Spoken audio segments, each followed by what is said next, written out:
साल 1969 लीबिया में इक्तिदार का साल। मुअम्मर गद्दाफी ने किंग अदरीस का तख्ता उलटकर इक्तिदार संभाला। लेकिन क्या ये इक्तिदार लीबिया के लिए नजात था या नई मुसीबतों का आगाज? आइए देखते हैं इस वीडियो में। साल 1969 एक ऐसा साल जब मुअम्मर गद्दाफी ने लीबिया में इक्तिदार बर्पा किया। नौजवान फौजी अफसर गद्दाफी ने बादशाहत का तख्ता उलटकर इक्तिदार पर कब्जा किया और मुल्क को बदलने का अज़्म किया। आज की वीडियो में हम देखेंगे कि गद्दाफी ने कैसे लीबिया की तारीख का रुख मोड़ा और इक्तिदार के उरूज तक पहुंचा। इस वीडियो में आप गद्दाफी के इक्तिदार में आने का जायजा लेंगे, ये देखते हुए कि वह एक फौजी अफसर से लीबिया के रहनुमा तक कैसे पहुंचा और इसके दौरे हुकूमत का असर क्या रहा। 1950 और 60 की दहाइयों में लीबिया एक हिंगामा खेज मुल्क था। 1959 में तेल की खुदाई ने नई दौलत लाई, लेकिन इसके साथ ही नए चैलेंज भी आए। बादशाहत, जिसकी क़ियादत किंग अदरीस कर रहे थे, को बददिन और अवाम से कटा हुआ समझा जाता था।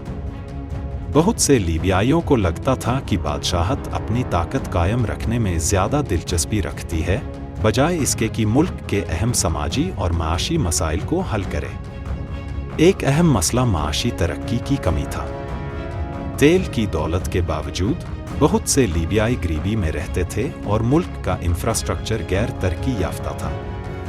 हुकूमत को सेहत और तालीम जैसी बुनियादी सेवाएं फराहम करने में नाकामी पर तनकीद का सामना था। ये शिकायतें एक ऐसी सूरत-ए-हाल पैदा कर रही थी जो इक्तिदार के लिए तैयार थी। लीबिया की बादशाहत को गरीबी ताकतों, खासकर अमेरिका और ब्रिटेन के साथ करीबी ताल्लुकात के लिए भी तनकीद का सामना था। बहुत से लीबियाई बादशाहत को एक कठपुतली हुकूमत के तौर पर देखते थे, जो गैर मुल्की ताकतों की ख्वाहिशों को पूरी करती थी, बजाय इसके कि लीबिया के अवाम के मफाद का ख्याल रखे। ये एहसास खास तौर पर नौजवान फौजी अफसरों में ज़्यादा पाया जाता था, जो बादशाहत को असली आज़ादी और तरक्की की राह में रुकावट समझते थे। गद्दाफी के इक्तिदार में आने की बुनियाद इसी एतमीनान की कमी पर थी। एक नौजवान फौजी अफसर के तौर पर वह अरब कौमी पंथियों जैसे जमाल अब्दुल नासिर की तहरीरों और अरबी कौमियत के नज़रिए से बहुत मुतासिर था। उसने लीबिया में बुनियादी तब्दीली की ज़रूरत देखी और इसे लाने के लिए पुरज़्म था।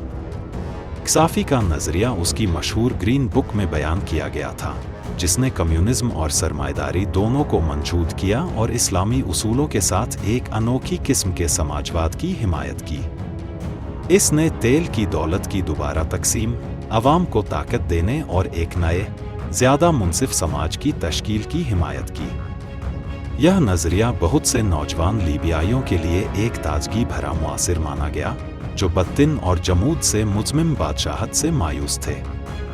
इक्तिदार हासिल करने की गद्दाफी की हिकमत अमल सादा थी।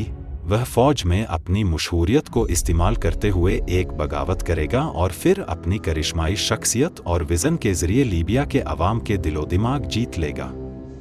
उसने फ़ौज के अंदर अपने हमदर्दों का एक खुफिया नेटवर्क बनाकर आगाज़ किया, ऐसे हमख्याल अफसरों को भर्ती किया जो एक नए लीबिया के लिए उसके विज़न में शरीक थे।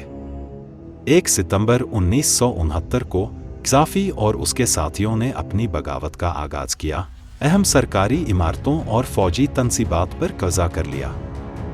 बादशाहत हैरान रह गई और किंग अदरीस को मुल्क छोड़ना पड़ा। गद्दाफी ने इक्तिदार को मुस्तहकम करने में कोई वक्त ज़ाया नहीं किया, खुद को इनकलाबी कमांड काउंसिल का चेयरमैन मुकर्रर किया और लीबिया के समाज में बुनियादी तब्दीली का आगाज़ किया। इक्तिदार के शुरुआती सालों में गद्दाफी की क़ियादत में कई वसीह इस्लाहात की गईं। उसने तेल की इंडस्ट्री को कौमी मलकियत में लिया, ज़मीनों को किसानों में तकसीम किया और समाजी फलाही प्रोग्रामों का एक सिलसिला नाफिज किया।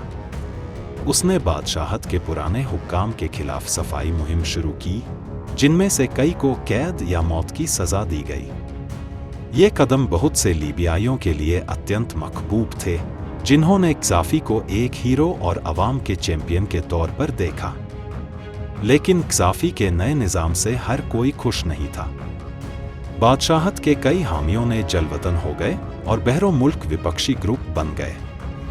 क़ज़ाफ़ी ने इसका जवाब सख्ती से दिया, अपनी खुफिया पुलिस का इस्तेमाल करते हुए इख्तिलाफ को कुचलने और मुखालिफों को खामोश करने के लिए।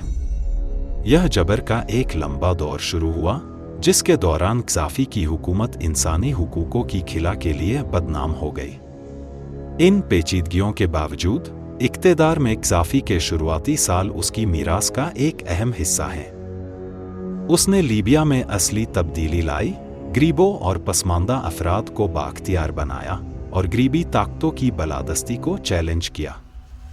लेकिन उसका दौर इक़्तिदार भी अहम खामियों से भरा हुआ था, जिनमें उसके अपने आमराना रुझान और इक़्तिदार को कायम रखने के लिए तशद्दुद के इस्तेमाल की ख्वाहिश शामिल थी। क़ज़ाफ़ी के इक़्तिदार में आने की कहानी एक दिलचस्प और पेचीदा दास्तान है, जो मोड़ और मोड़ से भरी हुई है। एक नौजवान इक़्तिदार के शुरुआती दिनों से लेकर उसके बाद के सालों तक, जब वह एक अजीबोगरीब आमर बन गया, क़ज़ाफ़ी एक दिलकश शख्सियत के तौर पर बाकी है। आप क़ज़ाफ़ी की क़ियादत के बारे में क्या सोचते हैं? अपनी राय नीचे कमेंट्स में शेयर करें और ज़्यादातर ऐतिहासिक बादशाहियों के लिए मेरी दूसरों वीडियोस ज़रूर देखें।